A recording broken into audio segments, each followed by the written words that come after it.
নিৰ্বাচনীত উপস্থিত থকা আমাৰ অতি শ্ৰদ্ধাৰ সংগ্ৰামী বন্ধুসকল NSMৰ চাকৰি নিয়মীয়াকৰণৰ কাৰণে আন্দোলন কৰা এই সংগ্ৰামৰ মূল কাণ্ডাৰী সংস্থাৰ সন্মানীয় সভাপতি সাধাৰণ সম্পাদকে প্ৰমুখ কৰি এই সংগ্ৰামৰ লগত জড়িত হৈ থকা আমাৰ সংগ্ৰামী বন্ধুসকল NSMৰ বিভিন্ন বিভাগৰ সন্মানীয় কৰ্মচাৰীসকল মই আপোনালোক সকলোলৈকে মোৰ তৰফৰ পৰা সংগ্ৰামী অভিনন্দন জ্ঞাপন কৰিছো আৰু ক'ব খুজিছো এই বিজেপি চৰকাৰে যিখন চৰকাৰে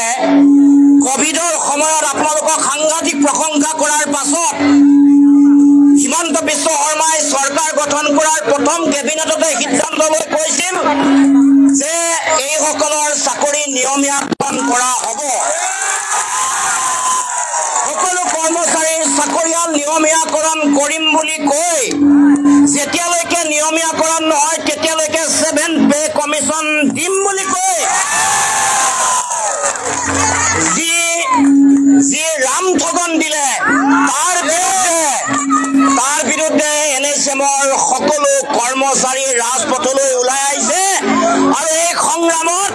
আমি আছো আৰু আপোনালোকৰ লগত থাকিম যেতিয়ালৈকে আপোনালোকে ন্যায় নাপায় ৰাইজ আপোনালোকে সকলোৱে জানে স্বাস্থ্য খণ্ড আমাৰ কাৰণে আটাইতকৈ গুৰুত্বপূৰ্ণ খণ্ড আমাৰ অসমৰ দৰে এখন পিছপৰা ৰাজ্যত য'ত আমাৰ সাধাৰণ জনগণে ন্যূনতম স্বাস্থ্য সেৱাৰ পৰা বঞ্চিত হৈ থাকে গাঁৱে ভূঞে দুৰ্গম প্ৰান্তত থকা সাধাৰণ জনতাই ন্যূনতম স্বাস্থ্য সেৱাৰ কাৰণে সংগ্ৰাম কৰিব লগা হয় সেই সময়ত NSMৰ যিসকল চিকিৎসক আছে কৰ্মচাৰী আছে কাৰিকৰী যিসকল ব্যক্তি আছে কৰ্মচাৰী আছে তেওঁলোকে মানুহৰ কাৰণে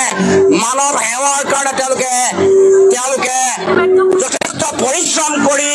তেওঁলোকে সেৱা বঢ়াইছে ন্যূনতম মজুৰি লৈ ন্যূনতম দৰমহা লৈ তেওঁলোকে ৰাইজক সেৱা বঢ়াইছে তাৰ পাছতো চৰকাৰে এই কৰ্মচাৰীসকলৰ কাৰণে তেওঁলোকৰ যিটো দায়িত্ব তেওঁলোকে দিব লগা যিটো দায়িত্ব সেই দায়িত্ব পালন কৰা নাই দেশৰ উচ্চতম ন্যায়ালয়ে কৈছে যে সমান কামৰ কাৰণে সমমৰ্যাদা আৰু সমান দৰমহা দেশৰ উচ্চতম ন্যায়ালয়ে কৈছে যে সমান কামৰ কাৰণে সমমৰ্যাদা আৰু সমান দৰমহা উচ্চতম ন্যায়ালয়ৰ এই যিটো নিৰ্দেশনা উচ্চতম ন্যায়ালয়ৰ এই যিটো স্বীকৃতি এইটোক বুঢ়া আঙুলি দেখুৱাই হিমন্ত বিশ্ব শৰ্মাৰ চৰকাৰে আজিলৈকে আমাৰ কৰ্মচাৰীসকলক ন্যায় দিয়ে আৰু মুখ্যমন্ত্ৰীয়ে সেই সময়ত দিয়া প্ৰতিশ্ৰুতি পালন কৰা নাই নিজকে কাৰ্যক্ষম মুখ্যমন্ত্ৰী বুলি কয় কিন্তু দেশৰ বিভিন্ন ৰাজ্যত এতিয়া এনেকুৱা NSMৰ যিমানবোৰ আমাৰ কৰ্মচাৰী আছে তেওঁলোকক ইতিমধ্যে নিয়মীয়াকৰণ কৰিছে নতুবা তেওঁলোকক 7 পে কমিশনৰ বেচিছত তেওঁলোকক দৰমহা দিছে কিন্তু আমাৰ অসমৰ যিসকল NSMৰ কৰ্মচাৰী আছে সেইসকলক কোভিডৰ সময়ত তেওঁলোকক ব্যৱহাৰ কৰিলে তাৰ পাছত কিন্তু দায়িত্ব কোভিডৰ সময়ত সাংঘাতিক মিঠা কথা আপোনালোকৰ প্ৰশংসাত তেওঁ একেবাৰে ক'ব নোৱাৰা হৈ যায় যেতিয়া কোভিড হৈছিল আমাৰ কৰ্মচাৰীসকলক লৈ যথেষ্ট প্ৰশংসা কৰিছিল কিন্তু যেতিয়াই নিৰ্বাচন হৈ গ'ল নিৰ্বাচন হৈ যোৱাৰ পাছত কেবিনেটত সিদ্ধান্ত লৈ 4 বছৰ অতিক্ৰম কৰাৰ পাছতো আজিলৈকে আপোনালোকক নিয়মীয়াকৰণ কৰিবৰ কাৰণে কোনো ব্যৱস্থা গ্ৰহণ নকৰিলে গতিকে এয়া আপোনালোকৰ প্ৰতি অন্যায় নহয় সাধাৰণ জনগণৰ প্ৰতি অন্যায় কাৰণ স্বাস্থ্য সেৱা জনতাৰ সাধাৰণ জনগণৰ সেৱা আজি আন যিসকল নিয়মীয়া হৈ থকা ডক্টৰ বা কাৰিকৰী যিসকল চিকিৎসা সেৱাৰ লগত জড়িত যিসকল ব্যক্তি আছে তেওঁলোকে নিয়মীয়া চাকৰি নিয়মীয়াকৰণ হ'ল তেওঁলোকে বহুত দৰমহা পায় তেওঁলোকে স্কেলত দৰমহা পায় কিন্তু আমি দেখিবলৈ পাইছো যে এই 26,000 যিসকল 26,000তকৈ বেছি যিসকল কৰ্মচাৰী আছে তেওঁলোকক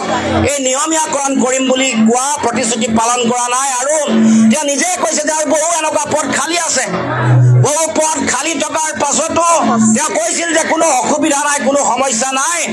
তেওঁলোকক নিয়মীয়াকৰণ কৰিব পৰা হ'ব আৰু নোৱাৰিলেও যেতিয়ালৈকে নহয় তেতিয়ালৈকে 6-7 পে কমিশ্যন মতে দৰমহা দিব গতিকে এতিয়া ৰাইজ আমাৰ সংগ্ৰামী বন্ধুসকল এই যিটো অন্যায় চৰকাৰে কৰিছে হিমন্ত বিশ্ব শৰ্মাৰ নেতৃত্বৰ বিজেপি চৰকাৰ বিজেপি মিত্ৰজোঁটৰ চৰকাৰ তেওঁলোকৰ এই অন্যায়ৰ বিৰুদ্ধে আপোনালোকে সংগ্ৰাম আৰম্ভ কৰিছে সকলো জাগ্ৰত হৈছে আপোনালোকৰ এই সংগ্ৰামৰ লগত আমি আছো অসম জাতীয় পৰিষদ আছে আৰু লুৰিণজ্যোতি গগৈ সদায় থাকিব এই প্ৰতিশ্ৰুতি আপোনালোকক আপোনালোকৰ এই অন্যায়ৰ বিৰুদ্ধে যেতিয়ালৈকে ন্যায় প্ৰতিষ্ঠা নহয় তেতিয়ালৈকে মই মাত মাতি যাম তেতিয়ালৈকে মই যুঁজি যাম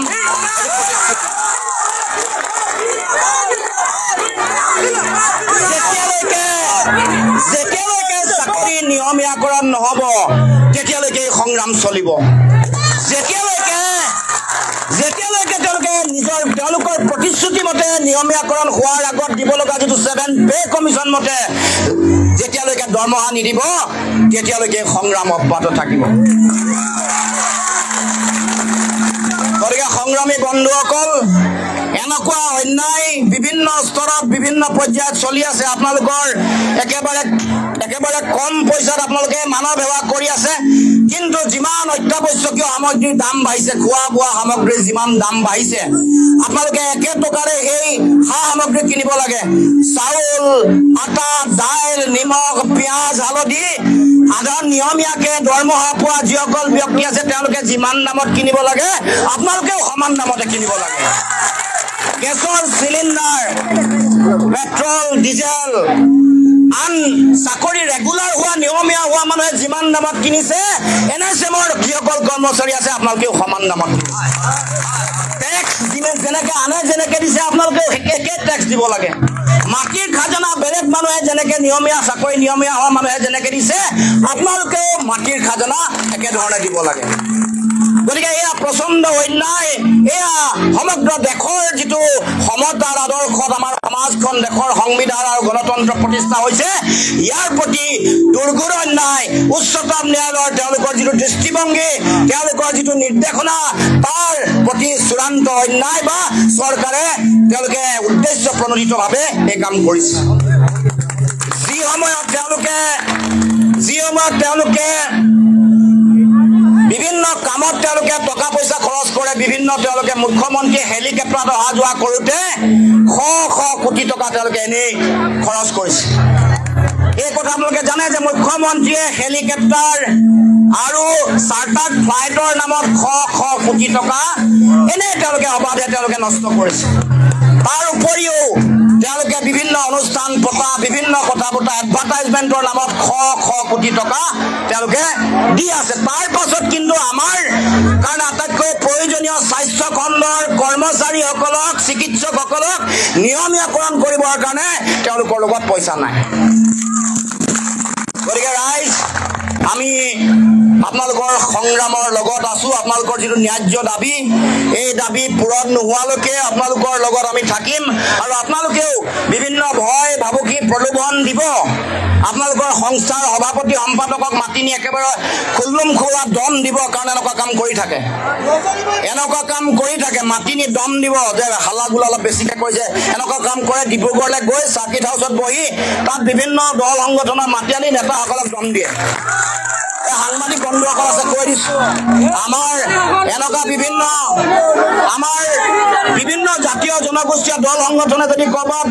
তেওঁলোকে যদি প্ৰতিবাদ কৰিছে স্মাৰ্ট মিটাৰৰ বিৰুদ্ধে যদি প্ৰতিবাদ কৰিছে মাতি আনি তেওঁৰ ৰুমত ভৰাই দম দিয়ে গতিকে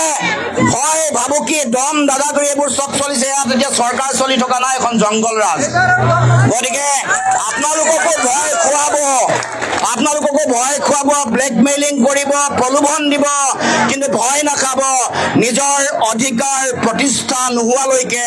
আমি সকলোৱে একেলগে যুঁজিব লাগিব আৰু সকলোৱে অধিকাৰ প্ৰতিষ্ঠা কৰিবৰ কাৰণে সকলোৱে আগবাঢ়ি আহিব লাগিব গতিকে ৰাইজ আপোনালোক সকলোকে মই আন্তৰিক শুভেচ্ছা জনাইছো সংগ্ৰামী অভিনন্দন জনাইছো আৰু এই সংগ্ৰাম যাতে ধাৰাবাহিকভাৱে চলি থাকে তাৰ কাৰণে সকলোকে মই শুভেচ্ছা জনাই মই মোৰ বক্তব্য সামৰণি মাৰিছো ধন্যবাদ জয় অসম বহুত বহুত ধন্যবাদ আপোনাৰ এই মহামূল্যবান বক্তব্য মহামূল্যবান সময় আমাক দি স্বাস্থ্যকৰ্মীসকলক যি উৎসাহ